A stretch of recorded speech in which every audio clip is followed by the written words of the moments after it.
Since the dawn of humanity, there has been the humble rodent. You may think nothing of this dubious little creature, and yet this tiny rodent single-handedly killed a third of Europe, simply by existing. Imagine what you could do if you trained them. Today, I will be abandoning my humanity and returning to rodent to subjugate humanity into my rat empire, where they will live as slaves to my carnal desires. So join me as I create abominations that would make God himself weep.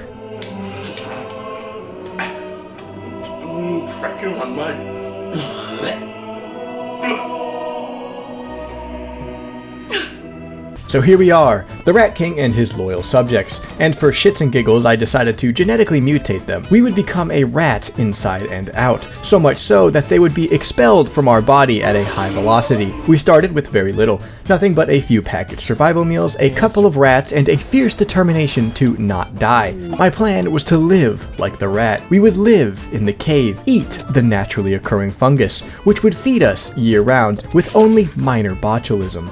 Then, almost immediately, I realized that everybody but Mr. Moneybags was incapable of dumb labor. This is where a lesser man would restart, but I have rejected my humanity long ago. If the humble rodent would not give up, then neither will I. I will push through the pain no matter how excruciating it is. And excruciating it was, as we immediately ran out of food. The one guy that could pick berries decided to have a mental breakdown in the middle of the forest, essentially abandoning us to starve to death in agony, while he had a lovely walk in the woods. But that was the least of our problems, because everybody was violently vomiting rats. At first, I thought this was a good thing, as it solved the food crisis. Turns out, eating rat corpses in a damp cave isn't exactly sanitary. This caused a cycle of never-ending food poisoning and more rats spewing forth at a constant rate. Before long, a horde of rats was overflowing our tiny cave, devouring what little food we had left. This is when I threw in the towel. The cave belongs to the rats now. Alright, let's try this again. For the sake of my own sanity, I removed the genetic ability to vomit rats. We carved a home in this new cave, or as my fellow brethren would say, a burrow, and we began to train our rats for combat. This would be our core defensive strategy. For the purpose of this playthrough, I am only really allowed to use rats as both an offensive and defensive measure. Our rat horde may be small for now, but the thing is, if you provide rats with enough food, their population will grow exponentially. Enter Rat Hole. His full-time job will be to train these rats to lay down their lives for the glory of the burrow. In addition to our rats, I decided to have another line of defense. So we held a sacred ceremony where Mr. Moneybags viciously tore out the Rat King's eyes. A less developed culture will see this as barbaric, but this is really the price you pay for enlightenment. Only once you lose your eyes, you finally begin to see. This allowed the Rat King to tap into the astral plane, developing the ability to bend space-time, and once adequately trained, he will be able to send rats through dimensional gateways, for the explicit purpose of gouging out people's eyes. But we are far from that day. Our rats are still incredibly weak, getting molested by a tiny infestation.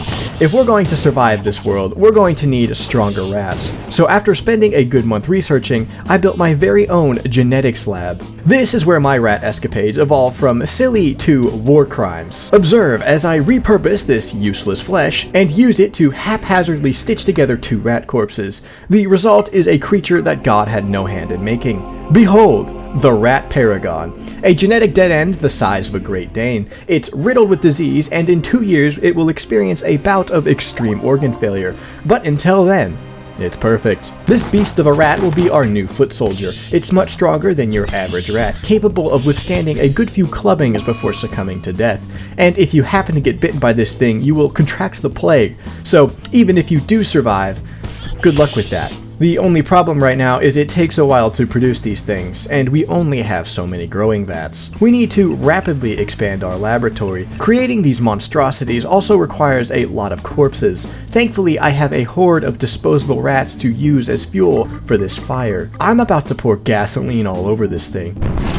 You thought the Rat Paragon was bad? I spliced a Muffalo corpse with rats and created a beast the size of a bull. You don't even want to know what we do to the people that decide to attack my rat haven. With the introduction of the rat paragon, infestations no longer a problem. Raids, all I see is biomass to be used for further genetic experimentation. It's time to take it even further. I began sending Mr. Moneybags out to explore abandoned ruins in order to steal technology to make our rats stronger. Now, you may be under the false impression that we are a functional society. Let me assure you, we are not. Our base is soaked in more bodily fluids than I can identify. Calling our colonists mentally stable is like saying you'll definitely survive the rat paragon plague. The constant swarm of rats essentially guaranteed the base is constantly covered in shit. No matter how many child janitors I employ, it's never enough. I hate to admit it, but we are barely holding on. A few minor inconveniences is all it would take to send us spiraling, which is exactly what happened.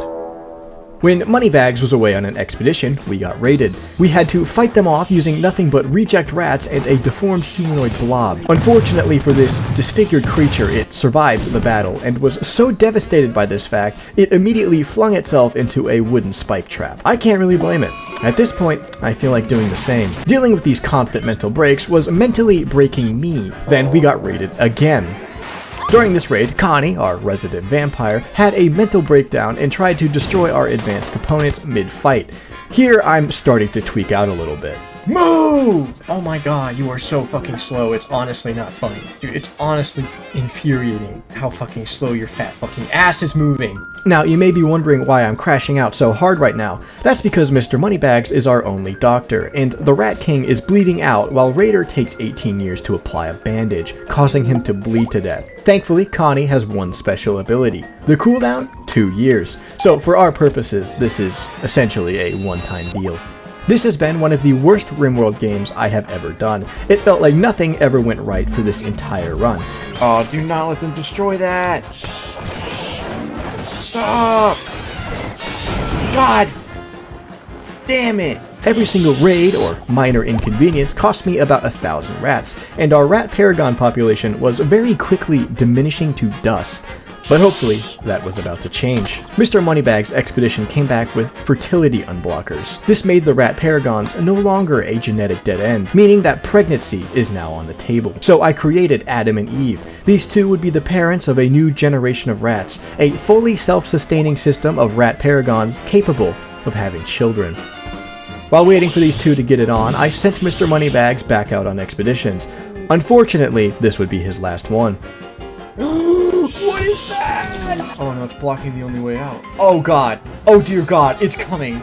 Oh my god. Fuck, what do you do? What do you do? What do you do in this situation? We never saw him again. Then, silence. A rather rare moment of peace. Until one of the growth vats had a critical error, spitting out a blob of fungal flesh. Under normal circumstances, this is no problem and can be dealt with swiftly. But it becomes a problem if you don't notice it immediately. I didn't notice it until a swarm of flesh-eating flies flew into the main hallway.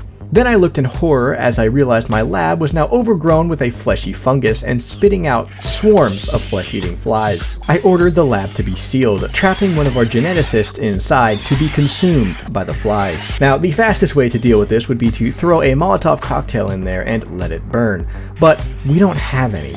So I came up with something else. I have an idea. We have all these rats. Why not use them? The rat horde maybe lasted 5 seconds, and not only did they all die immediately, their corpses propped open the door, letting flies spread into the fungal caves. So we had to seal that too. From here, we have two choices. Give up, or fight to the bitter end. I chose the latter. I sent the Rat King to the nearest town to buy an incinerator. While he was gone, the colony fought to hold the infection back. Once he returned, I went full scorched earth. As the lab went up in flames, I realized that one of my colonists was still inside. Temperatures quickly reached 2,000 degrees, instantly incinerating the flesh flies, Lloyd, and my dining room. All that stood between my colony and incineration was 2 wooden doors and a single vent. Well, I pretty much lost everything. Everything except Adam and Eve. So my dream for world domination isn't fully dead yet. I slowly began rebuilding. I had the Rat King go full-time into psychic training and waited for Adam and Eve to get it on. And as the rat population exploded, so too did my confidence that this run wasn't over. While waiting, I decided to test the Rat King's psychic powers, so I gathered a small group and attempted to astral project them into a nearby town. It worked, but the rats didn't follow. But that didn't happen. You're imagining things. You're crazy. It's time to take your pills. By now, the rat paragon population has grown to be so overwhelming that I figured it was time. It was time for world domination. So I grabbed every single rat and colonist and headed out. For a test run, I wanted to take my rage out on the local indigenous populations. We crushed them like a bug under my boot. So now it's time for the real fight. And I wanted to hit those toxic bastards that killed the Rat King. Our rat swarm quickly overwhelmed them, and the Rat King, who is now fully ascended, unleashed his mass chaos skip ability, spreading enemies across the map and dumping rats directly on top of them. It was beautiful.